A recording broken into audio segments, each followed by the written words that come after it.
안녕하십니까. 네. 조금 질문이 길었죠. 네.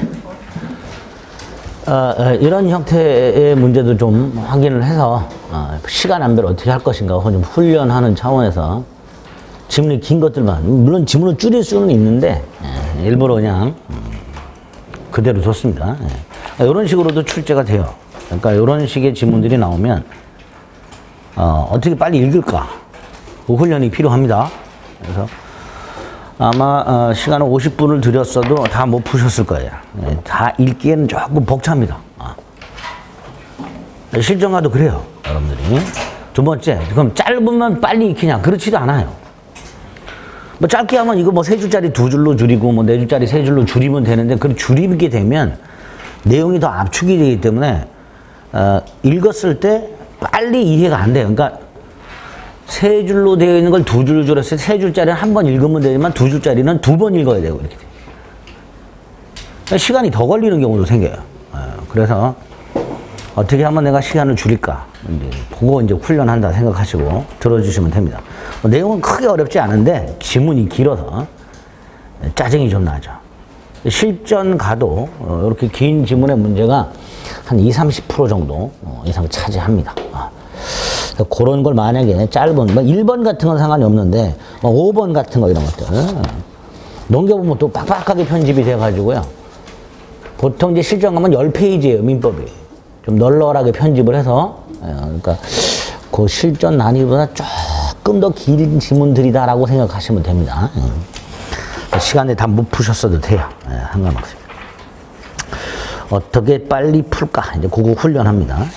사회 차이는 이제 우리 실제 난이도하고 비슷하고 길이기도 비슷하게 해서 이제 완결을 좀 짓도록 하겠습니다. 오늘 거는 점수에 스트레스 받지 마세요. 다 못 읽은 거 스트레스 받지 마세요. 그런 표정을 저를 보지 마시고, 32일 남았는데 그런 표정을 저를 보시면 어떡할 거예요. 훈련한다 생각하시고 들어주세요. 자, 1번 법률행위에 관한 다음 설명 중 옳은 것은, 옳은 것은 짜증나죠. 틀린 것은 그러면 좀 나은데 옳은 것은 그러면 좀 짜증이 나죠. 자, 1번 처분 권한 없는 자의 법률행위라고 되어 있습니다. 처분 권한인 건 쉽게 말하면 남의 물건을 매매했다라고 생각하시면 돼요. 근데 매매를 했을 때 부동산 같은 경우에는 매매 계약을 하고요. 부동산 같은 경우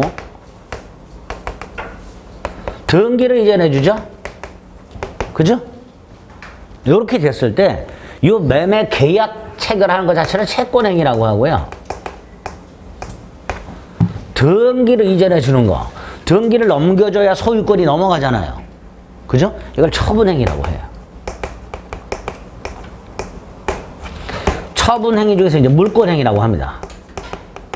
그런데 타인물건 매매 유효하다 그랬죠. 그러니까 채권행위는 처분 권한이 없어도 유효가 되는 거예요.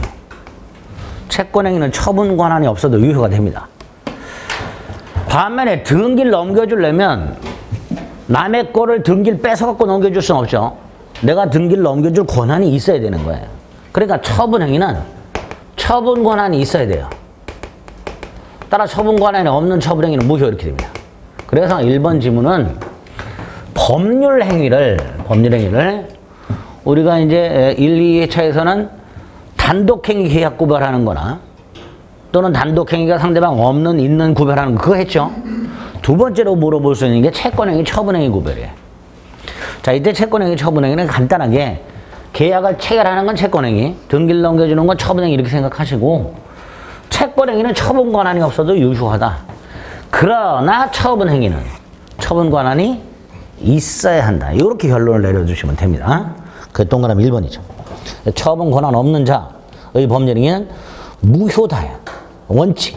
근데 여기 법률행위라고 되어 있죠. 법률행위가 요놈과 요놈이란 말이죠. 그러니까 지문이 처분 권한 없는 자의 채권행위 이렇게 나오면 거나 처분 권한 없는 자의 처분행위 이렇게 나눠서 나오면 상관이 없는데, 이렇게 1번처럼 법률행위라 그러면 이 법률행위 속에는 요것도 들어있고 요것도 들어있단 말이죠. 그러니까 모두 무효다. 여기 이제 틀리게 되죠. 모두 무효다가. 그래서 1번은 이렇게 바꾸면 되죠. 처분 권한 없는 자의 법률 행위 중 채권 행위는 유효하고 처분 행위는 무효다. 이렇게 하시면 옳은 지문이 됩니다. 구별하지 않고 그냥 처분 권한 없는 자의 법률 행위는 그러면 요것도 되고 요것도 되는 거란 말이죠. 모두 무효다니까 틀리죠. 그죠? 2번 단독 행위는 언제나 형성권의 행사로 이루어지면 뭐 1번 지문도 그렇고요. 2번 지문도 그렇고요. 그냥 우리 그냥 쉽게 모두 언제나 항상 이런 말 들어가면 한 95% 이상 다 틀린 지문이다 생각하시면 돼요. 물론 옳은 것도 있습니다. 있는데 보통은 틀린 거다라고 생각하시면 되죠. 일단 단독 행위는 우리 단독 행위 한번 떠올라야 되죠. 상대방 없는 단독 행위와 상대방 있는 단독 행위죠. 자, 상대방 없는 단독 행위 유언 같은 거, 재단법의 설립 행위 같은 거, 동산 소유권 포기 같은 거. 형성권이에요? 아니지. 형성권 아니잖아요. 그럼 두 번째 상대방이 있는 거, 취소 이런 거 형성권이죠. 두 번째 상대방이 없으면 상대방이 없으니까 상대방한테 의사표시할 수가 없지요. 그러니까 2번도 단독행위 이렇게 나오면 상대방 있는 것과 없는 거 구별하면 되는 거죠. 그냥 단독행위라고 해놓고 언제나 형성권 행사고 언제나 상대방에 대한 의사표시를 한다 그러면 상대방 있는 단독행위만을 말하는 거죠. 그죠? 그러니까 이것도 구별하자. 그런 의미에서 지문이 나온 겁니다. 그래서 뭐 언제나도 틀린 거고요. 앞에 단독행위 앞에 상대방 있는 단독행위는 그리고 언제나를 원칙적으로 이렇게 그렇게 바꾸면 옳은 지문이 돼요.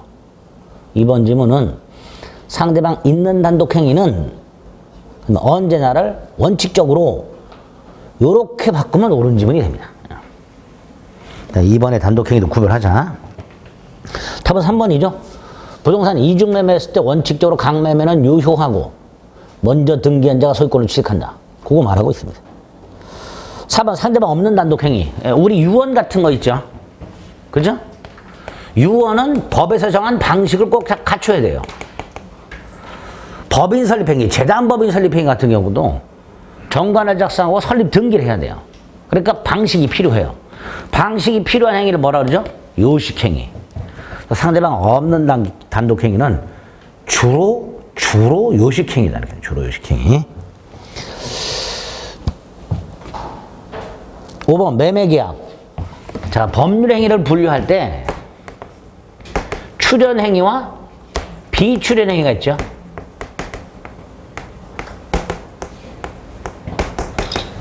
출연행위는 유상행위와 무상행위가 있죠. 유상의 대표가 매매고요. 무상의 대표가 증여죠. 비출연은 동의 같은 거 있죠. 동산 소유권 포기 같은 거 있죠. 그래서 5번도 법률행위 종류 중에서 출연행위, 비출연행위 구별을 물어보고 있습니다. 1번 지문 보세요. 짧죠? 짧은데 어렵죠? 그죠? 짧은데 어려워요. 짧은 게 다 능사는 아닙니다. 압축을 해놓기 때문에 그러니까 1번 같은 거 딱 보면서부터 답을 몰라. 감사하게도 답은 3번에 있으니까 고르면 되는데 다 한 번 짓게 무슨 말인지 잘 모르는 이런 경우가 생길 수 있습니다. 1번 법률행위는 법률행위 종류와 관련해서 동그라미 1번 법률행위가 채권행위, 처분행위로 구별된다는 거. 2번 단독행위가 상대방 없는과 있는으로 구별된다는 거. 2번, 4번 매매계약은 출연과 비출연행위로 나눴을 때 출연행위에 해당된다. 이렇게 법률행위 종류 구별하는 거 한꺼번에 모아서 정리를 한번 해 두실 필요가 있습니다. 됐죠? 자, 이번 부동산 이중매매라고 되어 있습니다.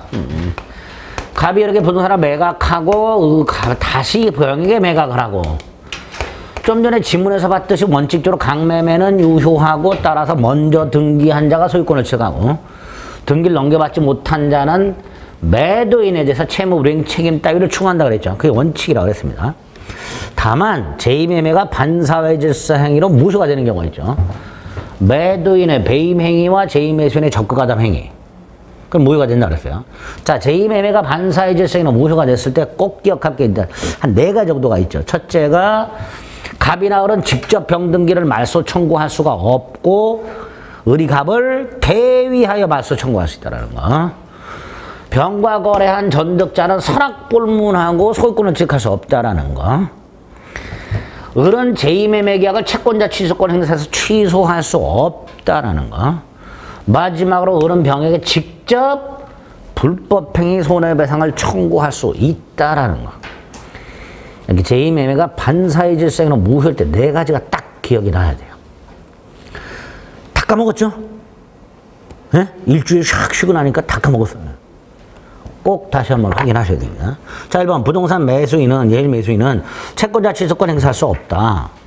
2번 이중매매가 무효일 때 제2매수인으로부터 전득한 사람은 선이라 하더라도 소유권을 취득하지 못한다. 즉 제2매매가 유효라고 주장할 수 없다. 3번 이미 팔린 걸 적극가담해서 증여받은 경우도 이중매매가 적용된다. 4번 이미 팔린 물건을 적극가담해서 저당권 설정받은 경우에도 이중매매가 적용된다 말이죠. 결국 제1행위나 제2행위가 매매가 아니어도 이중매매 법리가 적용된다. 4번이 틀렸죠. 이미 팔린 부동산에 제3자가 저당권을 설정받은 경우에도 이중매매 법리가 적용된다. 즉 적극가담해서 저당권을 설정받았다면 무효다. 이렇게 처리하겠다는 거죠. 4번이 틀렸죠. 5번은 역시 마찬가지입니다.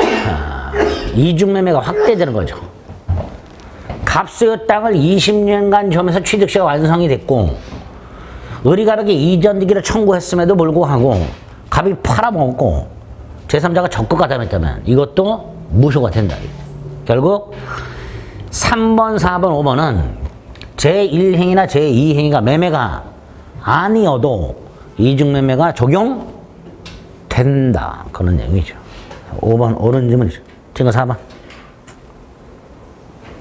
이중매매 반드시 정리해 주셔야 됩니다. 자, 3번은 이건 뭐 우리 늘 아는 거죠. 법률행위 해석과 관련된 자연적 해석. 자연적 해석과 관련된 5표시 무해의 원칙이죠. 갑과 을은 X토지를 매매하기로 약정하였으나 X토지 지번을 착오하여 계약서에 Y토지 지번을 표시하고 Y토지 등기를 넘겨줬다. 이렇게 돼 있죠. 계약은 뭐에 대해 성립한다? X토지. 그죠? 따라서는 X토지 이전 등기 청구할 수 있다. 이때 갑은 X토지 매매 계약 착오 취소할 수 없다. 이렇게 되죠. 계약은 X토지에 성립하고 을은 X토지 이전 등기 청구할 수 있으며 갑은 X토지 매매 계약 착오 취소 못한다. 이렇게 되겠죠. Y토지는 계약을 한 적이 없다. 따라서 이 등기 무효다. 그래서 Y토지는 여전히 갑소유다. 그리고 등기의 공신력이 인정 안 되니까 병은 선악불문하고 소유권 취득할 수 없다. 여전히 갑소유다. 그래서 갑은 을이나 병은 상대로 말소 등기를 청구하거나 또는 최종 등기명인 병을 상대로 진정 명의회복을 위한 이전 등기를 청구할 수 있다. 이렇게 되겠죠. 뭐 그런 것들이 나오는 거예요. 1번 갑을 가인에는 Y가 아니라 X토지 매매계약이 성립하고요. 따라서 2번 을은 갑에게 X토지 이전 등기를 청구할 수 있으며 3번 자연적 해석이니까 착오 취소할 수는 없고요. 4번 갑은 을에 대해서 갑이 소유자니까 Y토지 말소를 청구할 수 있고요. 다 틀렸네. 뭐 5번이죠.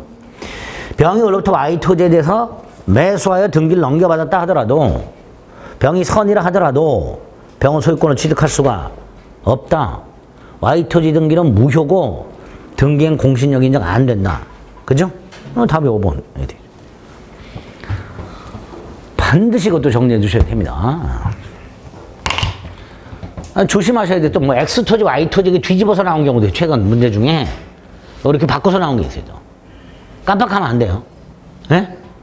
X토지, Y토지를 바꿔서 내는 게 문제가. 치사한 놈들한테. 조심하셔서. 물론 X토지, Y토지를 갑토지, 을토지 이렇게 바뀌기도 하고 A토지, B토지 이렇게 바뀌기도 합니다. 어떻게든 당사자가 어떤 땅을 매매했는가 그거를 파악하는 게 핵심이 됩니다. 4번.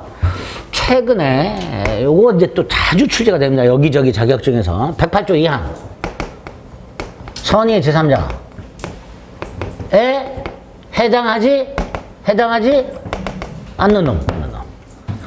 통정 허위 표시는 무효라 그랬고요. 그 무효를 가지고 누구한테 대항을 하지 못한다. 선의에 제3자에게 대항하지 못한다. 이때 그 108조 2항에 보호되는 제3자, 즉 허위 표시 무효로 대항할 수 없는 제3자에 해당하지 않는 자, 다이렉트로 이렇게 물어봐요. 자, 여기서 우리가 외워야 되는 게 우리 외운 거 있죠? 본인 가장매매에 기초한 손해배상청권의 양수인, 채권 가장양도되었을 때 채무자, 채권 가장양도되었을 때 채무자, 주식이 가장양도되었을 때 주식회사, 상속인, 제3자를 위한 계약의 수익자, 그리고 최근에 답으로 나온 게 하나가 당사자의 지위를 이전받은 자. 이렇게 몇 명 안 되죠? 외우자. 답이 몇 번? 5번. 가장매매에 기초한 손해배상청권의 양수인이 되죠. 이렇게 아닌 놈 외워가지고 요거 가지고 고르시는 거예요. 그러니까 1번부터 4번까지 얘네가 누군지 몰라도 돼요. 그러니까 이게 외워있지 않으면, 암기가 안 돼 있으면 1번, 2번, 3번, 4번을 보면서 얘네가 도대체 누구지? 그거 생각하다가 시간 다 보내요. 그러니까 외워주셔야 돼요. 108조항 제3자 아닌 경우. 그 다음에 3번은 따로 기억하세요. 파산관제는 제3자다. 네? 파산관제는 제3자다. 기억해주세요. 아닌 놈 적어도 요 정도는 기억을 해주셔야 됩니다. 자, 5번 사기 강박. 하자 있는 의사표시라고 하고요. 이 사기 강박에 의한 의사표시는 비진의 표시, 허위 표시, 착오하고 다르죠. 어떻게 달라요? 의사표시가 일치. 의사와 표시가 일치한다는 점에서 허위 표시, 비진의, 착오와 구별됩니다. 그러니까 1번 사기에 의한 의사표시는 의사표시의 불일치가 없다는 점에서 착오와 구별된다 이렇게 되죠. 허위 표시나 비진의 표시나 착오는 의사표시가 불일치하죠. 그래서 그건 따로 의사의 흠결 이렇게 부르고요. 사기 강박에 의한 의사표시는 의사표시가 일치하기 때문에 의사의 흠결이 아니고 하자 있는 의사표시 이렇게 부르죠. 1번 옳은 지문이죠. 자, 2번 사기 강박에 의한 의사표시는 취소할 수 있죠. 그런데 강박의 경우 극심해서 의사결정의 자유가 박탈되면 이때는 취소가 아니라 뭐라 했어요? 무효라 그랬죠. 2번이 답이죠. 강박으로 인한 표의자가 스스로 의사결정할 수 있는 여지를 박탈당했으니까 그 의사표시는 당연히 무효다 라고 해야죠. 그죠? 그 박탈이라는 말이 딱 눈에 강박의 정도가 극심하단 말이 나오거나 의사결정의 자유가 박탈됐다 이런 말이 나오면 그냥 무효다 이렇게 됩니다. 2번이 답이죠. 3번은 사기에 의한 의사표시가 성립하려면 위법한 기망이 있어야 되죠. 그 위법한 기망 중에서 대표적인 게 고지 의무 있는 자가 고지하지 않은 경우. 그 대표적인 판례가 뭐가 있어요? 공동묘지 조성 사실을 알리지 않고 분양한 경우가 있었죠. 또 하나가 최근에 나오는 게 3번입니다. 갑이 을에게 병소유 A 토지를 매매하는데 타인 권리 매매도 유효라 그랬죠.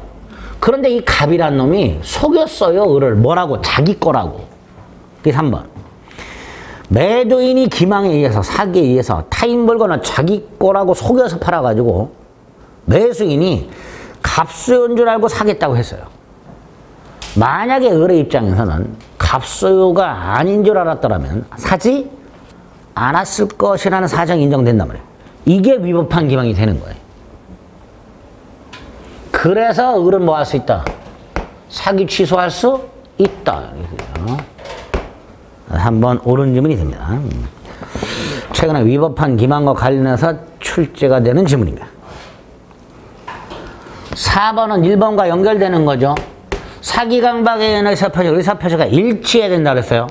따라서 제3자 기망에 의해서 신원 보증서류에 서명 날인다는 착각이 빠져 연대 보증서류에 서명 날인한 경우 의사는 신원 보증, 표시는 연대 보증.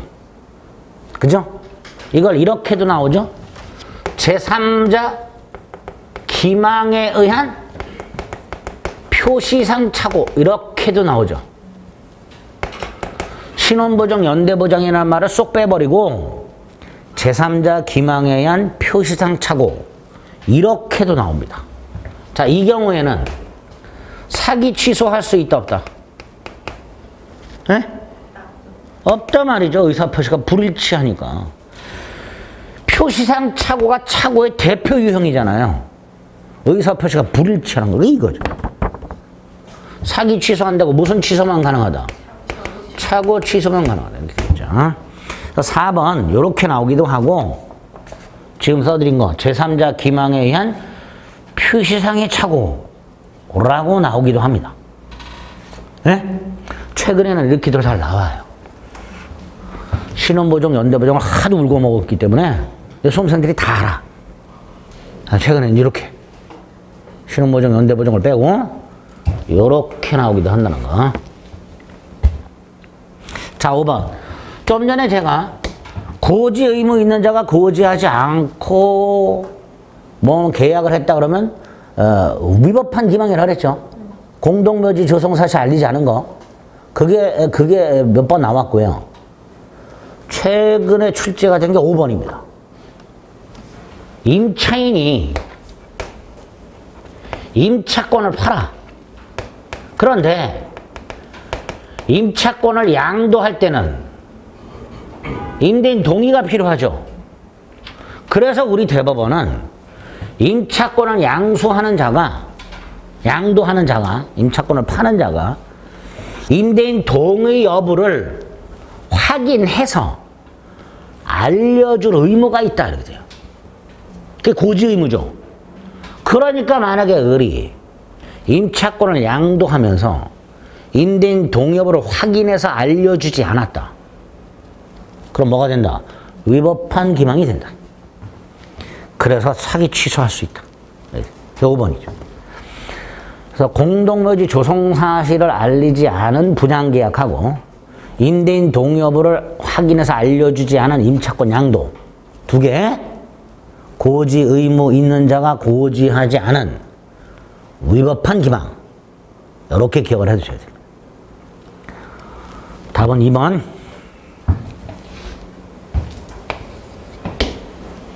설명을 드리기가 어렵진 않죠. 지문 자체가 어렵진 않아요. 6번에 옳은 것을 고르라. 1번이죠.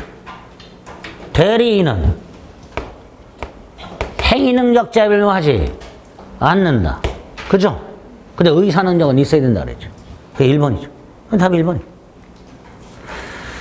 그 다음에 2번 권한을 정하지 않은 임의 대리인 무제한 보존행위와 그죠? 일정한 범위 내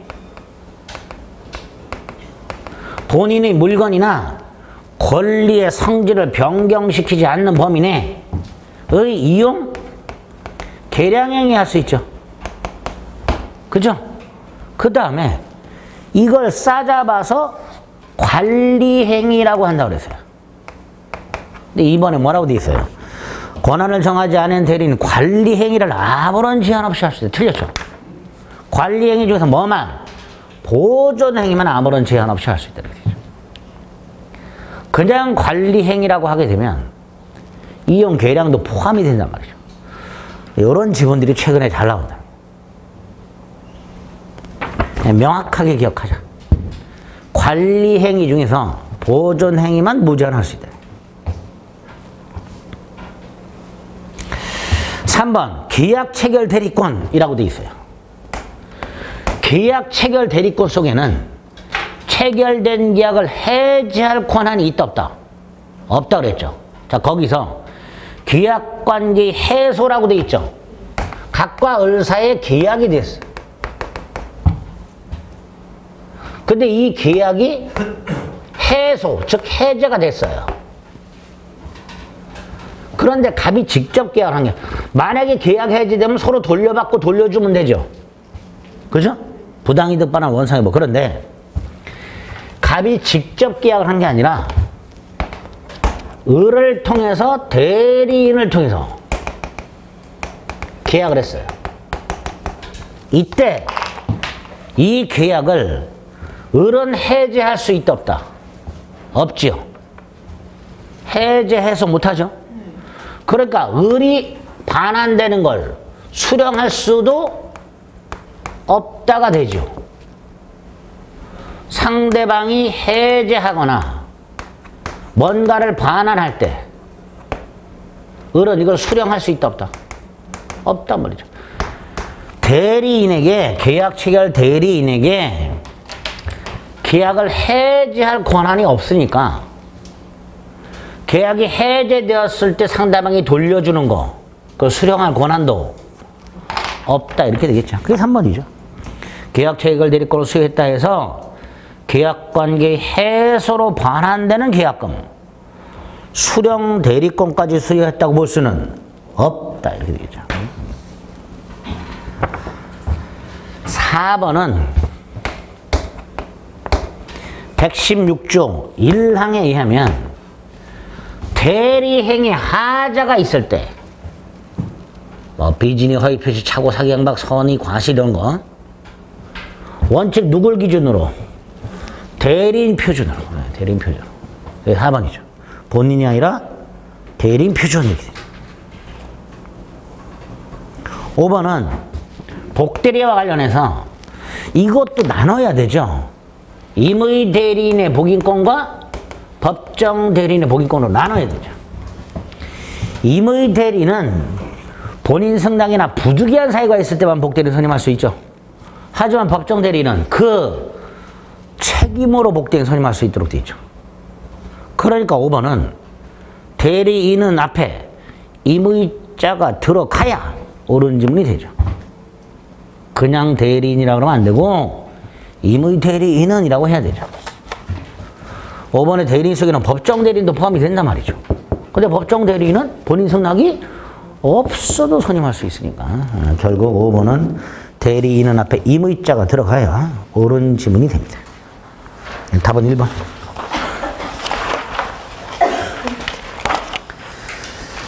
7번 복대리라고 되어 있습니다. 자, 복대리인은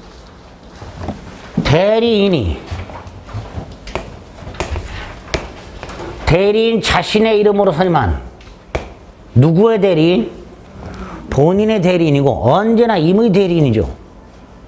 그러니까 1번 법정 대리인이 선임한 복대리인은 법정 대리인과가 아니라 임의 대리인과 마찬가지로 복인권을 갖는다라고 해야죠.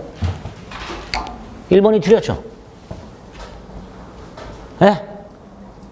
법정 대리인이 선임한 복대리인도 무슨 대리인? 임의 대리인. 그러니까 임의 대리인과 마찬가지로 복인권을 갖는다라고 해야 옳은 지문이 됩니다. 답은 1번. 속지 말자 이런 거. 맨날 끝만 보지 마시고 가운데 조심하세요. 최근. 2번 본인 승낙이 있거나 부득이한 사유가 있어서 임의 대리인이 복대리인을 선임하게 되면 원칙적으로 무슨 책임지죠? 선임? 감독에 관한 책임을 지죠. 3번 책임이 면제되는 경우가 있죠. 본인이 복대리인을 지명했을 때 대리인이 통지나 해임을 태만한 때가 아니면 책임이 없다라고 되어 있으니까 책임이 면제될 수 있다 이렇게 되겠죠. 그래서 3번이죠. 4번은 123조 1항 2항 복대리인은 대리인과 동일한 권리, 의무가 있다 이렇게 되죠. 조문이고. 5번 복대리인이 자 보세요. 복대리인의 권한은 대리인의 대리권의 권한의 범위와 같거나 작아야 돼요. 같거나 작아야 돼요. 근데 이 경우 작을 때 복대리인이 자신의 권한의 범위를 넘었으나 대리인의 권한의 범위를 넘지 않은 경우 이게 뭐가 되냐? 이것도 무권대리가 됩니다. 5번 읽어볼게요. 대복대리인이 자신의 권한의 범위를 넘었으나 대리인의 권한의 범위를 넘지 않은 경우 이것도 뭐가 된다? 무권대리가 된다. 이걸 만약에 유권대리로 보게 되면요. 대리인의 권한의 범위와 복대리인의 권한의 범위는 항상 같다라고 해야 돼요. 그죠? 그런데 복대리권의 권한의 범위는 대리인의 권한의 범위와 같거나 작을 수 있단 말이죠. 그러니까 복대리인이 자신의 권한의 범위를 넘었으나 대리인의 권한의 범위를 넘지 않은 경우에도 무권대리가 된다. 이렇게 되죠.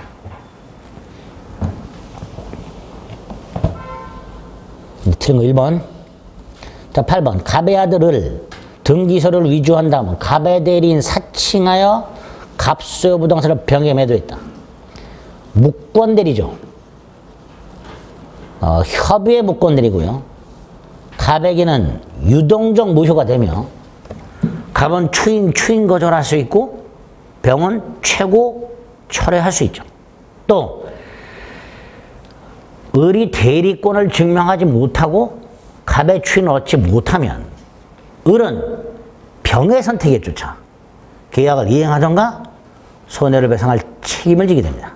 그리고 8번 협의 무권대리가 나오면 머릿속으로 본인의 추인 거절권, 상대방의 최고 철회권, 그 다음에 135조 무권대리인의 책임 이런 게 딱 머릿속에 떠올라야 돼요. 지문은 거기서 나오는 거예요.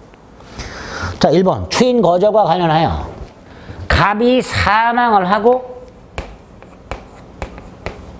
을이 갑의 지위를 단독 상속했을 때 을은 추인 거절하지 못한다 그랬죠. 이 동그라미 넣네. 틀렸네. 2번 을이 미성년자인데 대리권 증명하지 못하고 추인 얻지 못했어요. 책임지냐? 안 지죠. 135조 책임이 성립하려면 무권대리인 행위 능력자여야 되죠. 자, 135조 무권대리인의 책임 요건이 필요한데요. 그 요건 중에 2개는 제가 꼭 기억해달라고 그랬어요. 하나가 뭐예요? 상대방은 선의, 무과실. 또 하나가 무권대리인 행위 능력자일 것. 135조 무권대리인 책임이 성립하기 위한 요건 2개는 꼭 기억하자. 상대방 선의 무과실일 것, 선의만 안 돼요. 무과실. 무권대리는 행위 능력이 있을 거예요.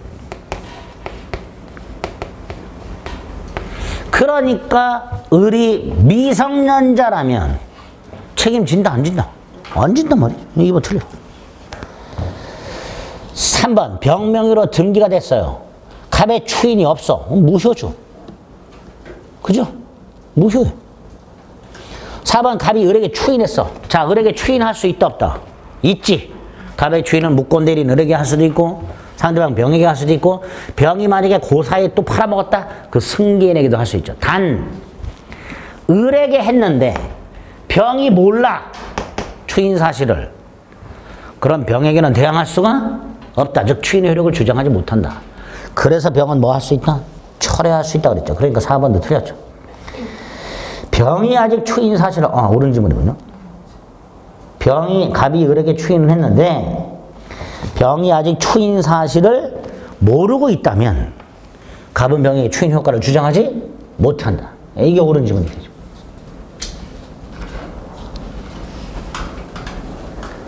5번은 병의 최고권. 최고는 선악불문하고 할 수 있고요. 병의 선악불문하고 할 수 있다고 그랬고요. 갑에게 한다 그랬고요. 갑이 확답을 바라지 않으면 추인을 거절한 걸로 본다 그랬죠. 그러니까 5번 X. 그래서 옳은 거 4번. 이렇게 협의 무권대리도 나오는 질문들이 맨 그게 그거예요. 공부할 땐 굉장히 어려운 것 같아도 문제는 충분히 고를 수 있게 나옵니다. 자, 9번. 취소에 관한 설명으로 치는 것 중에 동그라미 1번. 동그라미 1번에 보면 두 번째 줄 법정 추인이라고 되어 있죠. 자, 법정 추인은 취소 원인이 소멸한 후 이의를 보류하지 아니한 채 6개의 법정 추인 사유 중에 하나. 전부나 일부의 이행, 이행의 청구, 경계, 계약, 담보, 제공, 취소할 수 있는 행위를 취득한 권리의 전부나 일부의 양도, 강제 집행. 6가지 사유 중에 하나가 있으면 추인한 것으로, 즉 취소권을 포기한 걸로 간주하는 게 법정 추인이죠. 여기서 조심해야 될 게 뭐라 그랬죠? 이행의 청구와 취소할 수 있는 행위, 그 계약을 통해서 취득한 권리의 양도는 취소권자가 하는 경우만 법정 추인이라고 했죠. 취소권자가 하는 경우만. 그런데 9번에 1번을 봤더니 상대방이 취소권자에게 이행을 청구했어요. 그러면 법정 추인이 아니다. 이렇게 되죠. 2번 취소권자가 취소권을 포기했죠. 그럼 유동적, 유효였던 행위가 확정적, 유효가 돼버리죠. 그렇게 되겠죠. 이때는 뭐 소급한다 이런 말 할 필요 없다 그랬죠. 3번 취소권 행사, 취소, 법률행위 취소권 행사 기간, 제척 기간이죠. 법률행위의 취소권 행사 기간.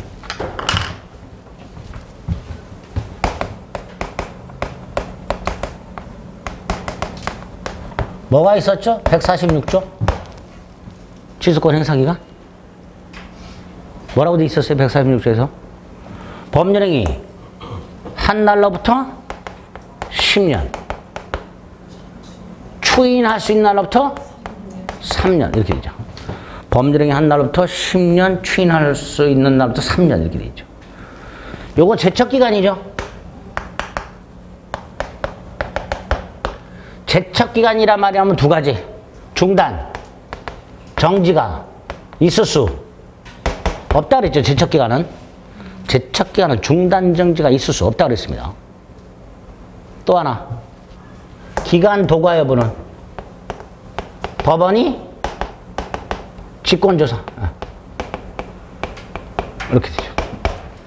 기간 도과 여부는 법원이 직권조사 이렇게 됩니다.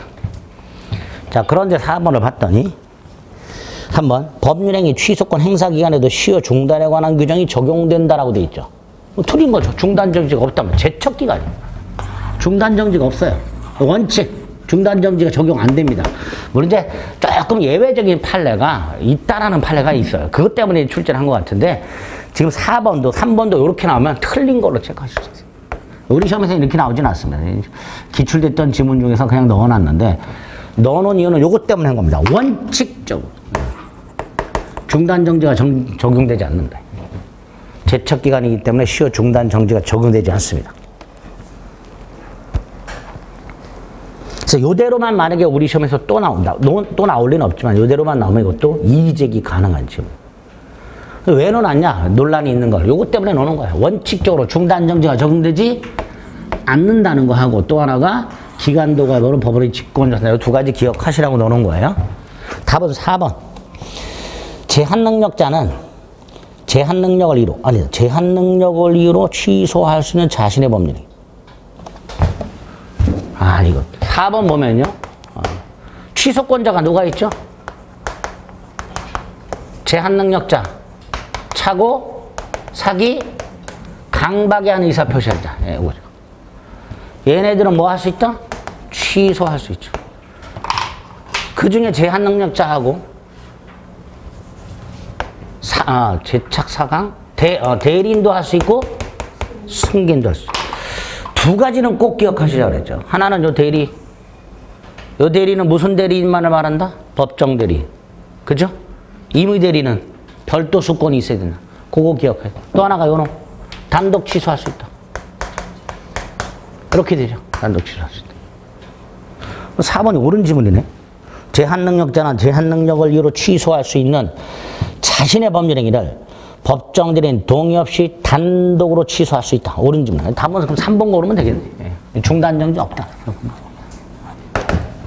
엉뚱하게 4번으로 다 표시해놓죠. 자, 그래서 틀린 것은 3번이고요. 제척기간이기 때문에 원칙적으로 중단정지가 없다 그랬습니다. 4번은 제한능력자 3사람, 미성년자, 피한정후견인, 피성년후견인. 예, 법정대인 동의 없이도 단독 취소. 그래서 취소하고 나서 그 취소를 뭐 할 수는 없다? 재취소할 수는 없다 그랬죠. 답은 3번이네요. 자, 5번. 5번은 이제 일부 취소와 관련된 건데요. 법률행위 일부에만 취소 사유가 있을 때. 원칙. 무슨 취소죠? 전부 취소죠. 그런데 예외가 있죠. 2가지 요건이 필요하죠. 취소할 수 있는 부분과 아닌 부분이 나뉘어질 수 있고 가분적. 나머지 부분이라도 유지하라는 가정적 의사. 이러면 일부 취소할 수 있죠. 그런데 다시 한번 일부 취소하려면 2가지 요건은 다 갖춰야 돼요. 그러니까 만약에 불가분이라면 일부 취소할 수 있다 없다? 없죠. 그 대표적인 게 특약만 취소할 수 없다 이거죠. 계약을 하면서 특약을 했을 때 이 특약은 계약하고 불가분이 불가분. 불가분이니까 특약만 취소할 수는 없다 그랬죠. 그래서 임차권 양도 계약을 하면서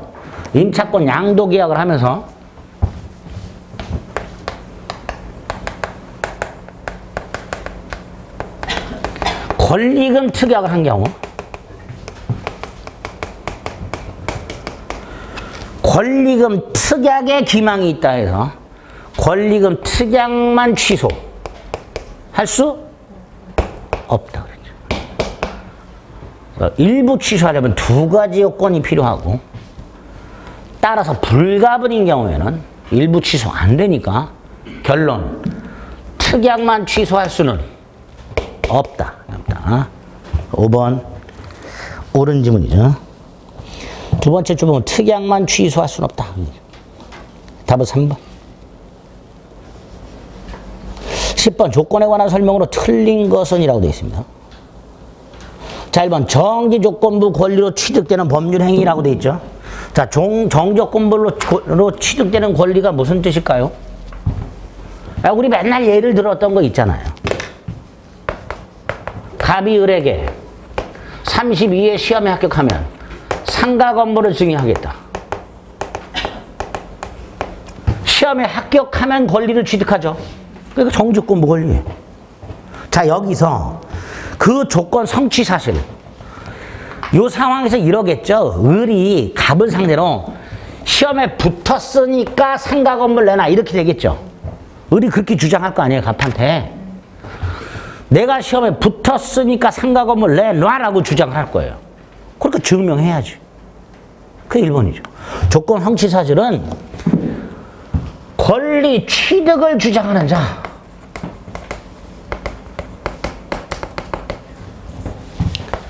권리 취득 주장자. 누구죠? 유효 주장자. 내가 시험에 합격을 해서 증여가 유효가 됐다. 그러니 권리를 내놔라. 라고 주장하는 자가 입증 책임을 지게 됩니다. 그게 동그라미 1번이죠. 2번은 조문이죠. 149조. 조건부 권리나 기한부 권리는 조건 성취 전 또는 기한 도래 전 처분, 상속, 보존, 담보로 할 수 있다. 3번이 틀렸죠. 조건 성취로 불이익을 받을 당사자가 시리 측에 반하여 조건 성취를 방해하면 상대방은 조건이 성취되었음을 주장할 수 있죠. 여기서 언제 성취한 걸로 볼 것이냐. 외우자 그랬죠. 방해 행위한 시점이 아니라 언제죠? 방해 행위가 없었더라면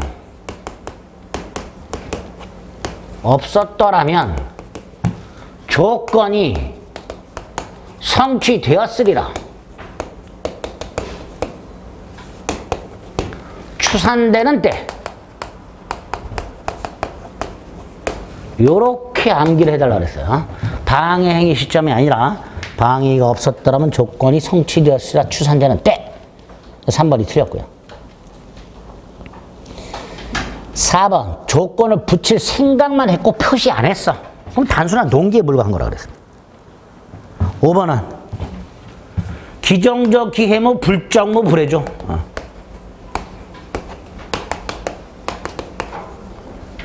뭐라고 돼 있어요? 조건이 법률이라는 것이 이미 성취할 수 없는 것. 이걸 뭐라 그래요? 불능조건. 불능조건이 정조건이래. 불정, 무효로 한다. 이렇게 되겠죠. 틀린 거 3번. 자, 11번. 1. 토지 일부의 구분 소유권 돼야 안 돼요? 안 되죠. 구분 소유권은 건물, 구조상, 이용상 독립성이 있는 건물, 거기에 성립하는 게 구분 소유권이죠. 전유 부분에 성립하는 게 구분 소유권이고, 구분 소유권은 집합 건물의 소유 및 관리에 관한 법률에 나오는 개념이죠. 그죠? 토지 일부의 구분 소유권 안 되죠. 토지 일부의 구분 지상권은 될까요? 구분 지상권 되죠. 토지 일부 지하, 지상 특정 공간을 목적으로 하는 구분 지상권은 됩니다. 그러니까 구분자가 들어가는 게 구분 소유권, 구분 지상권 두 개가 있죠.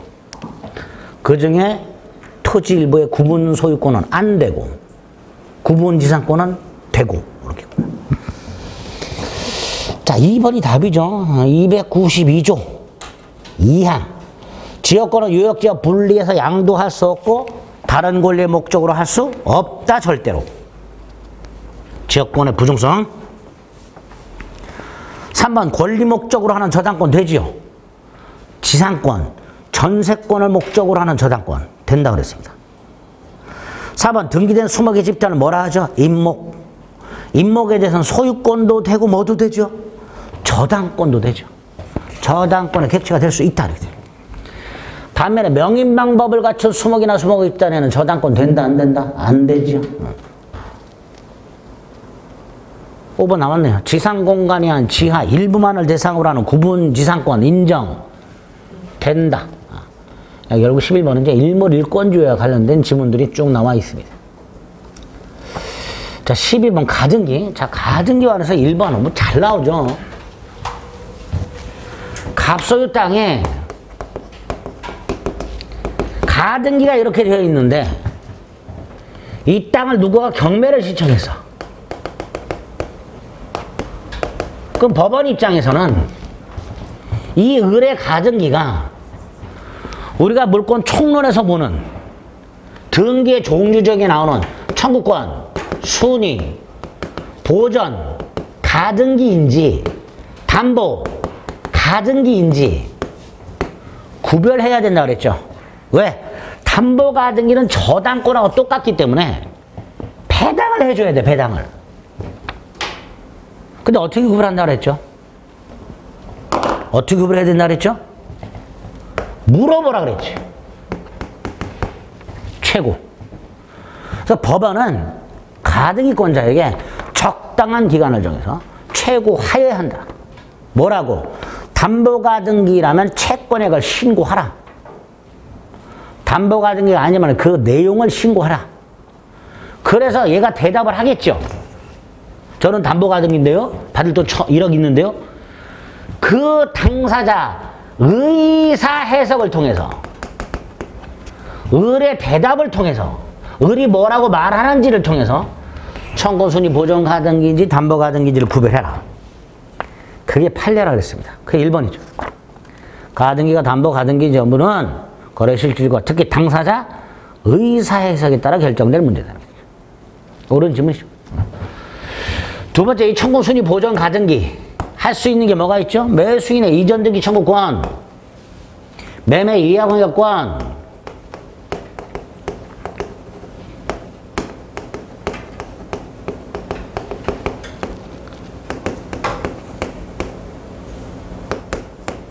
그 다음 이거 어디 갔어? 부동산에 관한 정지권부 권리, 부동산에 관한 시기부 권리. 요런 게 가등기 할 수 있다 그랬죠. 반면에 할 수 없는 거. 물권적 청권. 물권적 청권 순위보전 가등기는 없다 그랬어요. 2번 옳은 질문. 3번. 자, 이렇게 을에 가등기가 되어 있는 상태에서 갑이 땅을 병한테 팔았어. 그리고 을이 본등기를 하려고 해. 자, 본등기 청구 갑한테 해야 돼요? 병한테 해야 돼요? 본등기 청구 누구한테 한다 그랬어요? 갑한테. 가등기 당시 등기명의인. 3번 갑의 일에 대한 이전등기 청구를 보존하기 위해 가등기하는 목적 부동산이 병에게 이전됐을 때 뭐 사람 바꾸면 되죠. 갑의 을에 대한 이전등기 청구를 보존하기 위한 가등기가 되고 나서 병에게 팔았을 때 갑은 병에게 본등기 청구 X. 누구한테 본등기 청구? 을에게. 네. 3번 X. 자, 4번. 4번은 잘 나오는 건 아닌데 그냥 한번 듣고 지나가 보세요. 보세요. 가등기가 되어 있어요. 갑의 가등기가. 중간에 병의 소유권 등기가 되었어요. 그리고 갑의 본등기가 됐어요. 그럼 이건 어떻게 된다 그랬죠? 직, 권, 말, 소. 여기까지 됐죠? 직권 말소된. 그런데 이 직권으로 말소된 병 가만히 있질 않아요. 뭐 좀 수상해.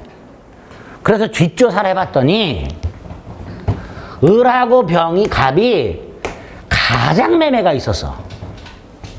그래서 병이 을, 갑 간의 매매 계약이 허위 표시임을 주장해서 소송을 제기해서 승소를 해버려요.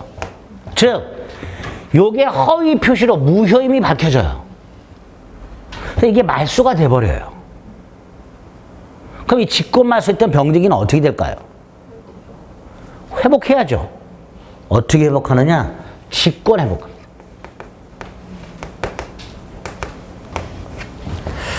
자, 정리합니다. 가등기에 의한 본등기가 되었을 때 가등기와 본등기 사이 제3자 등기는 어떻게 된다고? 직권말소. 그런데 그 후에 이 가등기와 그에 기초한 본등기가 무효임이 밝혀지면 가등기와 본등기 사이 직권말소된 제3자 등기는 어떻게 회복된다고요? 직권 회복된다. 등기관이 요거 말소하면서 요거 말소하면서 직권말소된 병등기를 직권으로 회복등기를 해버립니다. 그러니까 이것도 회복등기 청구 대상이 아니에요. 그 4번. 가등기에 기초한 본등기가 됨으로써 등기공무원이 직권으로 가등기 후 격려된 제3자 등기를 말소했을 때 그 가등기 및 본등기가 원인 무효로 말소가 돼버리면 직권으로 말소했던 제3자 등기는 어떻게 된다고?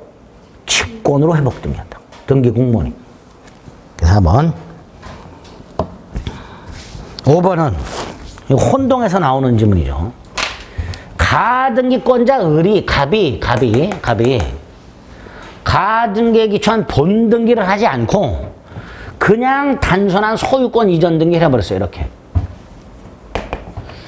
쉽게 생각하세요. 등기부를 떼봤더니 가등기권 갑, 소유권 갑 이렇게 등기가 두 개가 돼 있어요. 그럼 갑이라는 사람은 하나의 부동산에 가등기권도 등기돼 있고 소유권도 등기돼 있으니까 이 소유권과 가등기권이 혼동이 되느냐 이 문제가 생기는 거예요. 근데 우리 대법원 가등기와 소유권은 혼동이 일어나지 않는다. 그 말은 이거 소멸한다 안 한다? 소멸하지 않는다. 5번이죠. 가등기권자가 가등기에 기초한 본등기를 하지 않고 별도의 이전 등기를 받았을 때 가등기권은 소멸하지 않으니까 여전히 얘는 뭐 할 수도 있다. 지금 갑이 소유권 등기가 되어 있다 하더라도 갑은 여전히 갑에게 을에게 뭐 할 수 있다. 본등기 청구할 수 있다. 그게 5번.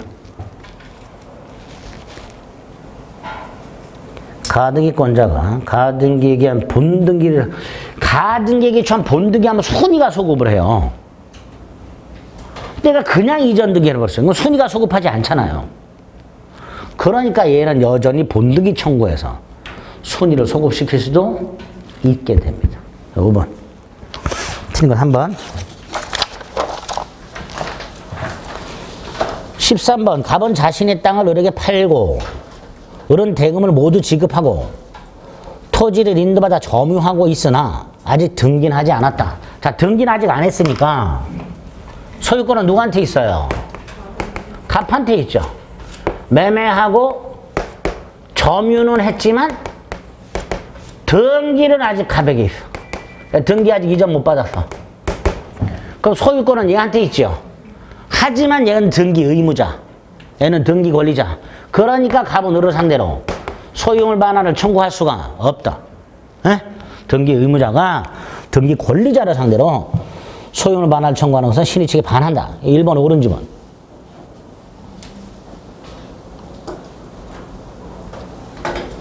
2번도 마찬가지죠.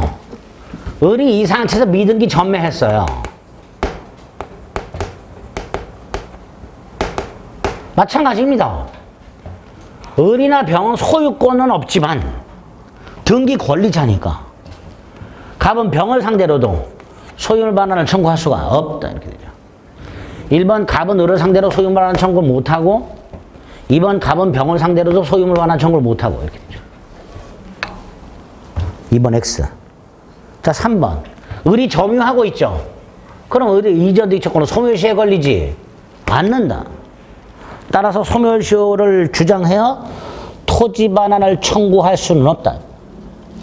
을이 땅을 인도받은 지 10년이 지났다 하더라도 을의 이전등기 청구는 소멸하지 않았기 때문에 갑은 토지 반환 청구를 못한다. 자, 4번. 제3자 병이 지금 갑소유 땅을 을이 샀는데요. 병이 무단으로 건물을 지었어요. 이거 철거돼야 되죠. 자, 철거 청구 누가 해야?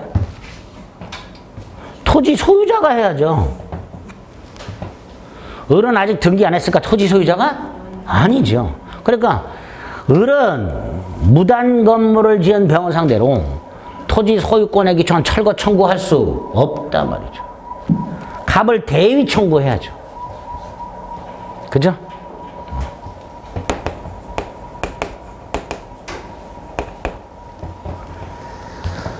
읽어보겠습니다. 제3자 병이 X토지에 무단으로 건물을 지었을 때 을은 소유권, 토지 소유권이 없으니까 직접 물권적 청권을 행사할 수는 없고 갑의 병에 대한 물권적 청권을 대위 행사할 수 있다.